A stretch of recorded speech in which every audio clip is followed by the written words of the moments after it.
Bonjour tout le monde, nous sommes le mardi 11 janvier et les marchés sont en reprise par rapport à hier.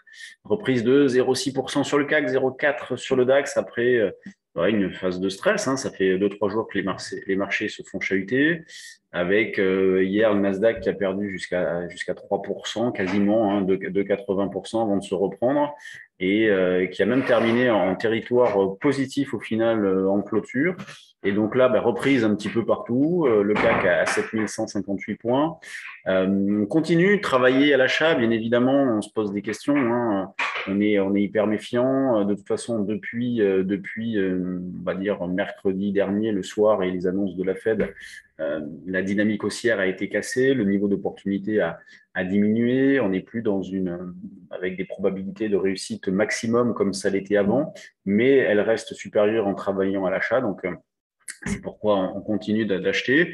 Hier, on a pu le faire en début de séance avec justement hier 3 séances pour le prix d'une avec une baisse très algorithmée en début pendant la première demi-heure, un rebond qui a été tout autant, un rebond assez violent quand même, puisque quasiment, enfin c'est pas quasiment 60 points de reprise, donc presque 1%, et derrière la baisse amorcée en début d'après-midi et un point bas atteint en clôture.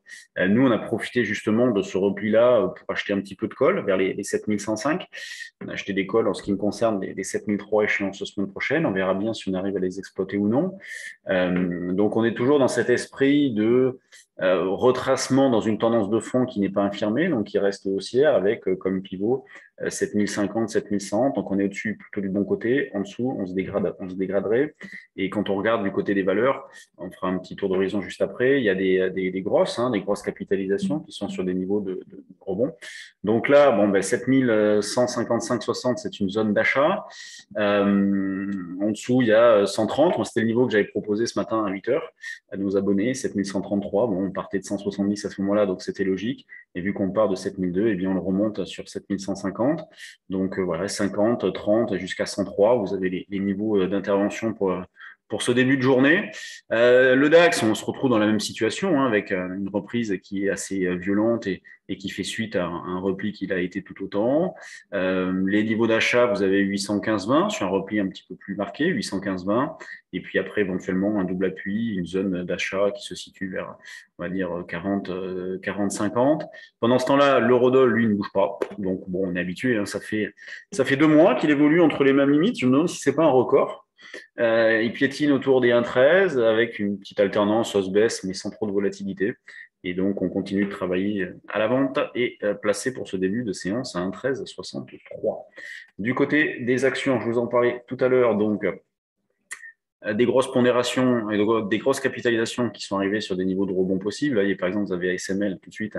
ASML, on arrive sur une zone d'appui, donc achat possible. C'est un géant des semi-conducteurs. C'est la plus grosse pondération de l'Eurostoxx, me semble-t-il. Vous voyez, très gros volume ce matin, 104 millions. C'est trois fois LVMH. Donc, gigantesque volume sur ASML ce matin.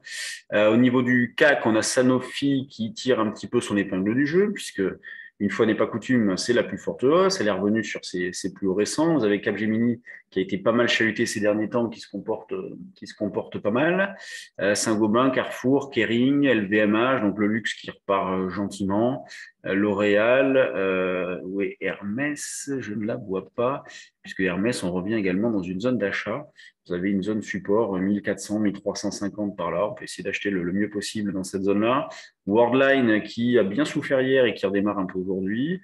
Bon, c'est très régulier, vous voyez. Alors, hormis Technip, alors j'ai pas suivi Technip, ce qui s'était passé là pour un bel toll. Après, pour le reste, c'est très régulier. Vous voyez, Safran -6, Capgemini +2. Et on le voit quand il y a des sanctions, en ce moment, c'est assez violent, c'est assez méchant. Hier, même en début de journée, on voyait des baisses de 5, 6, 7%. Donc, ça montre bien de la nervosité, un petit peu de fébrilité, et surtout de la nervosité.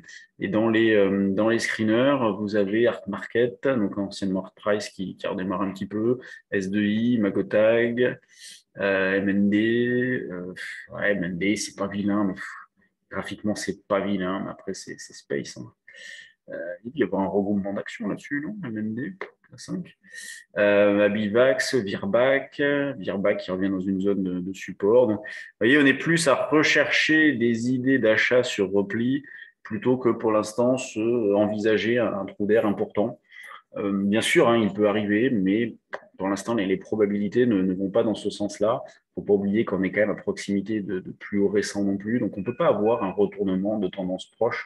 Souvent, c'est ce que vous cherchez, c'est ce que vous souhaitez, mais c'est tout simplement pas possible. Sinon, à les mettre trop proches, vous allez vous faire sortir très souvent, ce qui va vous décourager un petit peu. Donc, il faut le placer judicieusement, ce niveau de remise en question. Et là, je vous propose pour les prochaines heures, les prochains jours, 7040 cassés. Allez, sur ce, je vous laisse. On ne se retrouve pas demain, parce que demain, j'animerai la 3e partie de notre formation sur les actions. Donc, partie consacrée au trading temps réel et puis à l'analyse des situations. Je vous retrouverai donc jeudi. Ah non, jeudi, il y a des trading live. Oh là là, je vous retrouve vendredi. Je vous retrouve vendredi pour notre direct de la semaine. Voilà, allez, bonne séance à tous. Et donc, à vendredi. Salut!